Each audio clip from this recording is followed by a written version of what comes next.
80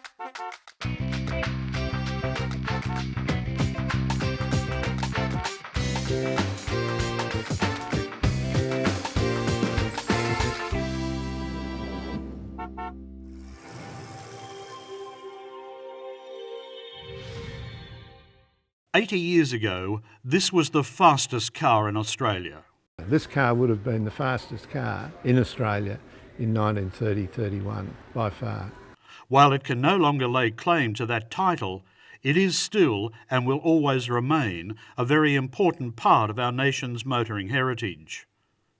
Nina Jones was the wife of a brewer, and in the late 1920s she was one of the fastest women in Australia. But she knew she could go faster. In 1929 she set off for Europe, determined to prove her point.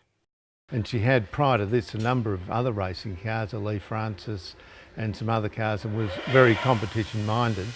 And her husband owned a brewery. They sold the brewery, they were cashed up, went to Europe, and she wanted to buy the best racing car that was money could buy at that time. That was 1929. And they went to a number of the factories in Europe, and she decided that ALFA was the way she wanted to go.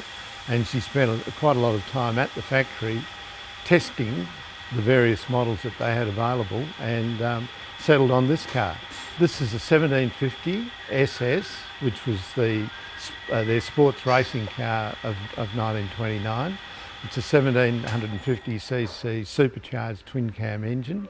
The factory actually made 50 of this particular model, and the coachwork on it, Zagato, and he made, we're not sure, but 10 or 12 specially for the factory to race, and this is one of the factory race cars that she bought.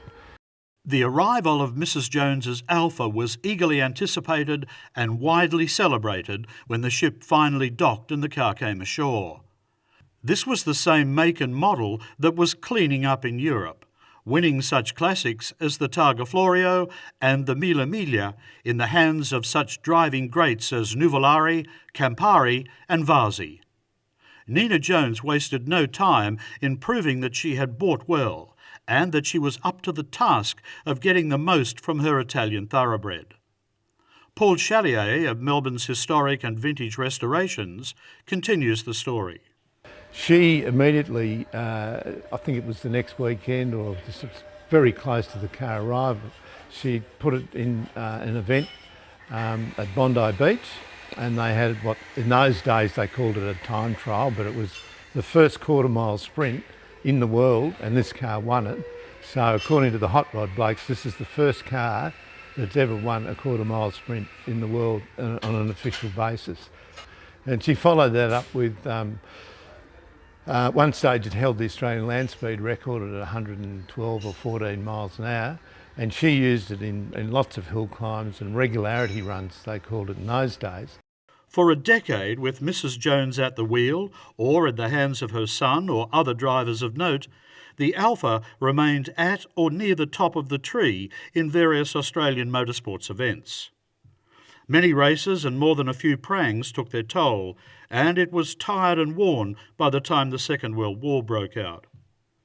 With virtually no motor racing during the war years, it was the mid-1940s before it reappeared again, but it was no longer a purebred ALFA. Its exquisite straight-six supercharged engine had been ripped out, and a Ford V8 had taken its place. The superb twin-cam ALFA power plant went into a special based loosely on Lancia components. Other bits and pieces were swapped and changed, and the car, by this time in South Australia, was in real danger of disappearing forever. But, just as it reached the verge of extinction, a white knight appeared. A very dedicated ALFA collector got hold of the car in, let's say, it probably would have been in the 60s. And it still had its Ford V8, but the chassis had changed, and it had Jaguar front axles, and it was just really, you know, a sort of a skeleton of the original car.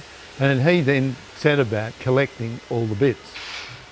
And it took him probably, I don't know, but probably 15 years of chasing down every little rabbit hole he could think of. And eventually he He found the original motor, gearbox, front axle, back axle, steering box, and other components, because they're all numbered, so that you'd get a pile of alphabets and go through it. You could find the numbers that belong to this car.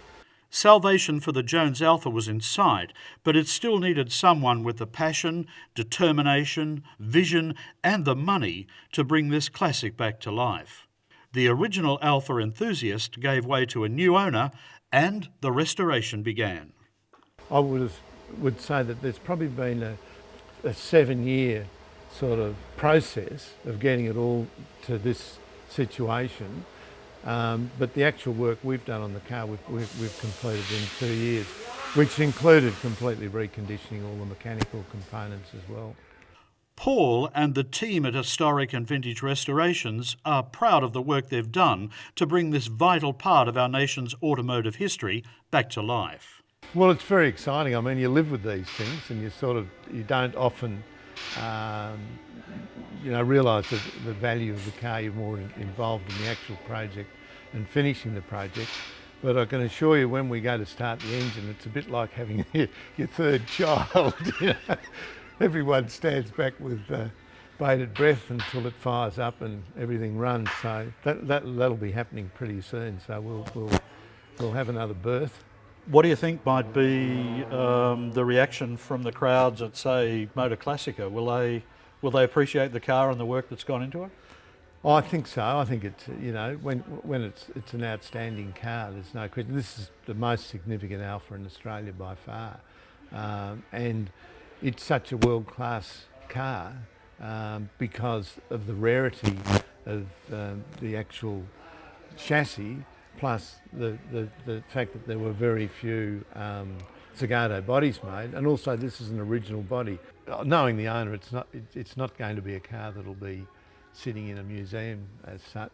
He'll use the car. No, he's done this because he's always wanted this particular car for many years, and he's planning to use it at every opportunity, which is great because it'll be seen and appreciated a lot more. Australia's motoring enthusiasts will get their first look at this important classic at the RACV AutoClassicA International Concours and Classic Motor Show at Melbourne's Exhibition Buildings from the 21st to the 23rd of October. If you want to see a truly world-class exhibition of some of our great cars of yesteryear, you can't afford to miss this exciting peek into our motoring past.